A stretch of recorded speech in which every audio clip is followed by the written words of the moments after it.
Assalamualaikum warahmatullahi wabarakatuh. Oke, kita lanjutkan materi tentang karakteristik logam. Tentang berikutnya tentang karakteristik logam, sifat pengerjaan teknologis dan sifat kimia. Nah, karakter logam yang sebelumnya ada sifat mekanis dan sifat fisik. Yang ketiga, sifat pengerjaan atau teknologis. Nah, sifat pengerjaan logam adalah sifat suatu bahan yang timbul dalam proses pengolahan. Nah, sifat itu harus diketahui lebih dahulu sebelum pengolahan bahan dilakukan. Pengujian yang dilakukan itu antara lain pengujian mampu las, mampu mesin, mampu cor, dan lainnya. Nah, jadi logam itu sifatnya mampu dikerjakan dengan mesin. Nah, mempunyai sifat mampu dilas seperti itu. Dan setiap bahan tentunya berbeda sifat satu dengan sifat lainnya. Yang keempat, sifat kimia. Sifat kimia dari suatu bahan mencakup kelarutan bahan tersebut pada larutan basa atau garam dan pengoksidasian bahan tersebut.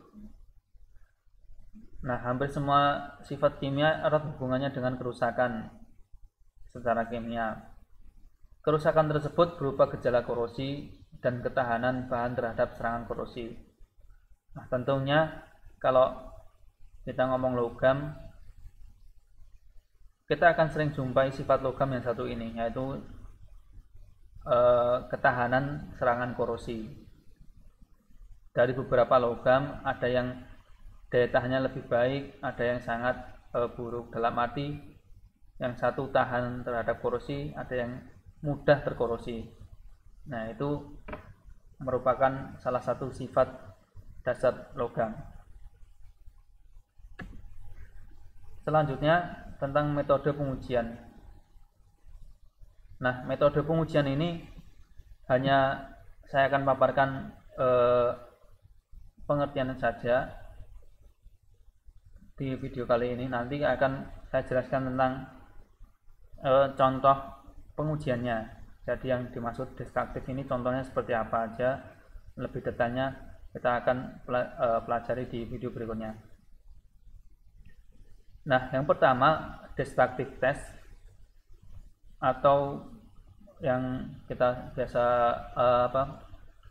sebutkan itu pengujian dengan kerusakan, yaitu proses pengujian logam yang dapat menimbulkan kerusakan logam yang diuji. Nah, maksudnya rusak ini gimana? Maksudnya rusak seperti ini. Jadi dalam suatu logam itu apabila diuji, logam itu harus dipatahkan terlebih dahulu, harus dipukul dengan tekanan, dengan beban tiba-tiba, harus ditarik sampai putus. Nah, berhubung benda ini sampai putus, kemudian sampai patah, kemudian ada bekas kerusakan yang ada di dalamnya di sana, nah maka dia digolongkan ke dalam pengujian destruktif, artinya merusak. Berikutnya pengujian non destructive test. Nah, pengujian non destruktif tadi berkebalikan dengan destruktif, artinya kalau destruktif tadi merusak, yang di sini tanpa merusak, yaitu proses pengujian logam yang tidak dapat menimbulkan kerusakan logam atau benda yang diuji. Nah, di sini ada beberapa contoh menguji tanpa merusak, yaitu radiography test, magnet particle inspection, penetrant test, ultrasonic. Nah, jadi berbeda pengujiannya bersifat seperti itu, tanpa merusak dan merusak.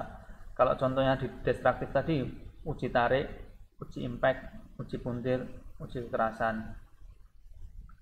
Jadi bedanya keduanya ini, satu menimbulkan kerusakan, yang satu tidak menimbulkan kerusakan.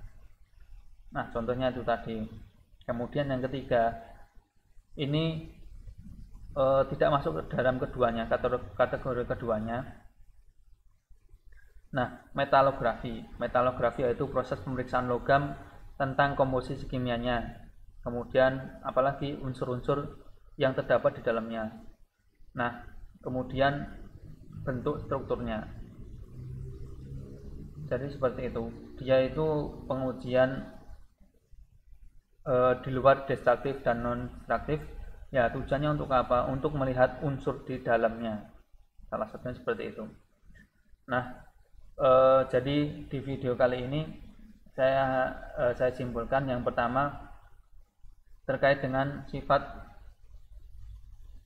logam, karakter logam, tadi tentang sifat pengerjaan, teknologis dan sifat kimia. Yang sebelumnya saya jelaskan tentang sifat fisik dan mekanik. Nah, yang terakhir tentang metode pengujian. Nah, ini menjadi awal kita untuk mengetahui sifatnya terlebih dahulu, kemudian metode pengujian terlebih dahulu. Nah, untuk selanjutnya baru akan disampaikan tentang pengujian logam. Oke, jadi di video kali ini materi yang saya sampaikan sekian. Assalamualaikum warahmatullahi wabarakatuh.